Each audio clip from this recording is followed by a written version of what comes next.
And to tell us more about the ongoing sports and Olympic diplomacy and its effects, Professor Kim Hyun-wook from the Korea National Diplomatic Academy joins us in the studio today. Welcome to the program. Thank you. All right, so North Korea's official delegation, led by the country's nominal head of state, Kim Yong-nam, has arrived here in South Korea. Now, how did the delegation get here, and why didn't it use the aircraft by Air Koryo? The Air Koryo is now the target of international sanctions.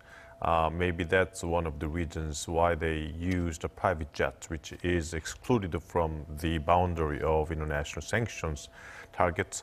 But more important reason, I think, is that Kim Jong-un giving his private to his sister. By doing that, I think he's giving some mandate to his sister. Very symbolically important. She is one of he's a stepfather. Other sent to South Korea. She definitely is the one that gives his own messages to South Korea and other delegates and representatives in South Korea. So symbolically, I think it's very important. Kim Jong-un is sending out his messages by his sister Kim Yo-jong. So what other significance does her visit to South Korea hold? I think this is the first time ever that the royal family member of North Korea is actually visiting South Korea. We held twice the summit meetings before, but they were all held in Pyongyang. Right. So our president went up to Pyongyang and visiting the North Korea and meeting leader of Kim Jong-un of North Korea. But never ever happened was that the North Korean royal family, so-called back to bloodline, visit to South Korea, and this is finally happening now. So I think this is a very historical visit. This is not just a visit of Kim Jong-un's sister, to Pyeongchang Olympic Games. So this is, so-called a leader, family member visiting South Korea for the first time historically. And of course, on Saturday, President Moon Jae-in is scheduled to meet with Kim Yo-jong. I guess this is the highest level of contact between the two Koreas in years, right? So what are we expecting from this meeting on Saturday? I think we are looking at the messages that she is delivering to, President Moon Jae-in. I think, Kim Jong-un by his sister would try to send a message to President Moon Jae-in. Twofold, I think. First, whether there would be some significant messages about the North-South relations, maybe some kinds of responses to what President Moon Jae-in has proposed to North Korea last year, which was about the possible summit meeting, and may contain some responses of Kim Jong-un about the summit meeting. And also, second message we are expecting is what will be North Korea's attitude and some policy directions towards the United States. North Korea has continuously, stuck to the, becoming a nuclear state, which is contradictory to the U.S. policy towards North Korea. So if North Korea is eager to hold a dialogue with the United States, I think there should be some modifications in their policy directions and attitude towards the United States. And what and how would there be any changes in North Korean policy towards the United States? Those, I think, would be the important part of the messages. So if the message doesn't include anything about a possible inter-Korea summit meeting in the near future, then do you think President Moon will bring up that issue first? I'm not sure. I think, there might be some unofficial talk about that. And I think North Korea would be eager to accept that and discuss very positively inside North Korea because, there are still big gaps between the U.S. and North Korea. And I'm not sure if there will be any, negotiations or agreements between North Korea and the United States about the North Korean nuclear issues soon. If that's the case, I think North Korea would try to deepen and develop and expand the North-South relations, which I think would have a lot of, widespread effect. I think the current atmosphere already seems like, things are getting, towards North-South relations, a dialogue mood. Of course, we don't know what's going to happen after the Olympics done.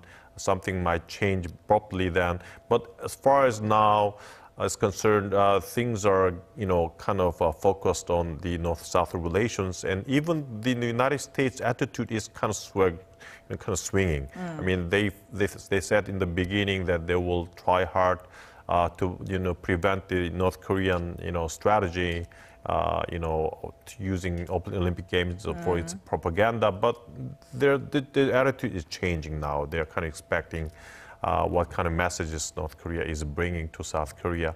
So I think in this situations, North Korea is trying to use these mood to develop in the future, make all these sanctions ineffective and make the U.S. to be involved in the dialogue mood.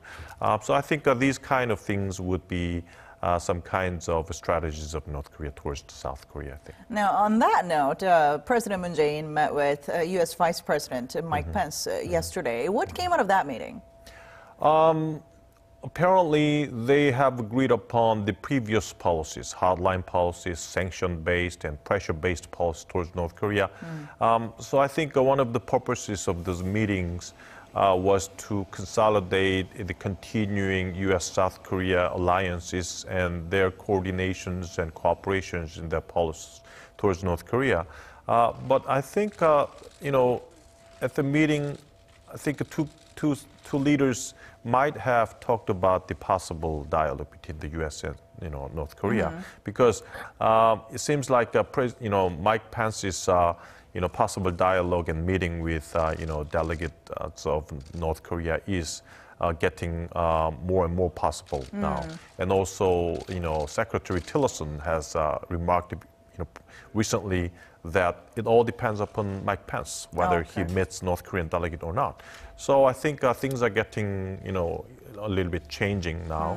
All that kind of diverse talks and agenda exchanges might have happened in the dialogue between President Moon Jae-in and Mike Pence. So you think the possibility of us seeing talks between perhaps Mike Pence and the North Korean delegation, whoever it may be, Kim Yong-nam or Kim Yo-jong, you think the possibility is higher than before? Yeah, I think it's getting heightened, and if it maybe today, late afternoon or tonight evening, there might be some kinds of meetings between two sides. All right. Now, President Moon Jae-in also held a bilateral meeting with Chinese Special Envoy Han Zhang, during which they agreed that both Seoul and Beijing need to work together and step up bilateral cooperation, including on issues surrounding North Korea's nuclear weapons program. Now, what kind of role should China play in order to encourage dialogue between the U.S. and North Korea?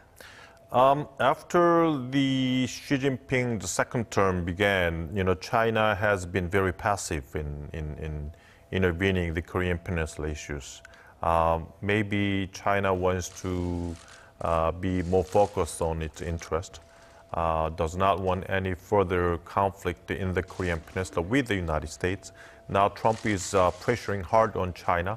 That Trump wants to use North Korea issues as an important policy tool to pressure and bash China. So maybe China does not want that happen. China just listen to what the U.S. says to do. Pressure hard on North Korea, not really hard, but pretend to be hard on North Korea. So I think the role of China has been very passive so far. So I think now it is very clear that it should be the South Korea that takes a very important media role in the talks between the U.S. and North Korea. But I think it would be good if China comes in and be on our side to be more active in its role as a mediator between the U.S. and North Korea. I think that was some kind of our demand for the Chinese role. And President Moon was also busy because he was also meeting with the German president yesterday. So what was discussed during their meeting? Yeah, I think it was the meeting with President Steinmeier. Of course, so there were some talks about the EU-South Korea FTA issues, but mostly the talk was about the Germany's possible contribution to South Korea on the issues like democratizations and unifications and things like that.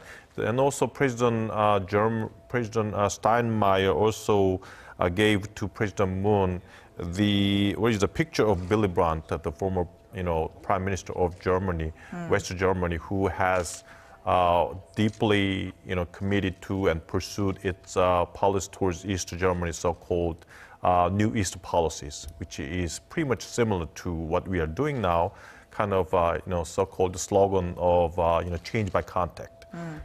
West German people, government, increase its contact with East Germany, and by way of that, change the mindset of East German people. So all these kind of lessons of German unification, we are eager to get more instructions and experiences from Germany. So all these kinds of issues all have been discussed between two leaders.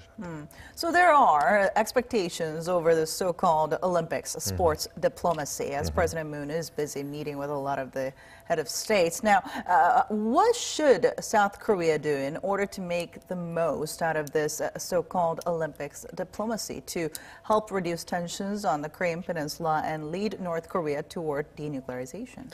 Well, I think things are going okay, and it seems like the U.S. also is to be ready to jump into a dialogue with North Korea as far as denuclearization issue is on the table. But I think we also have to focus on North-South relations. So two tracks, North-South relations on the one hand and U.S.-South Korea relations on the other hand. Those two things are the two pillars of our policy now. But there will be some risks in the future if North Korea-U.S. dialogue does not, get successful.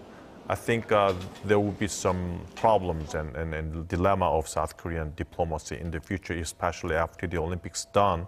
So I think we have to get ready for multiple scenarios. Okay. Focus on this and focus on that. But if something happens, negatively, we have to think about that scenario, be ready for that scenario. But things are getting better and now. I mean, we are becoming the center of our diplomacy towards North Korea. So-called, President Moon mentioned that we will sit on the driver's seat as far as North Korea policy is concerned, and we are now, moving into that kind of phase. So I think we have to utilize the current, situation to be maximally committed to our interest, I think. But then if North Korea doesn't really take sincere and meaningful actions towards all these efforts, then don't you think these talks won't really mean much in the end? Yes, I think that's some kinds of scenario we have to also get ready. North Korea has some intentions and objectives. They want to make South Korea to violate, international sanctions, by which the U.S.-centered and United Nations-centered focused, sanctions on North Korea would be meaningless in the future. And also wants to get some economic incentive from South Korea, and by way of these dialogue mood, kind of make the U.S. pressure and sanction-based policy towards North Korea very ineffective. So all these things are the strategic objective of North Korea. But what if all these things does not, get successful? What if the U.S. becomes, go back to its original hardline policies and make all these moves become very much, failure? I mean, if that happens, I think North Korea would go back to its provocations and other provocative behaviors and tensions arise again. So I think we have to get ready for that situation. All right. Well, let's hope to not see that. But at least for now, we'll get ready to see the two Koreas being unified under one flag today during the opening ceremony. Thank you so much for your insight today. Thank you very much.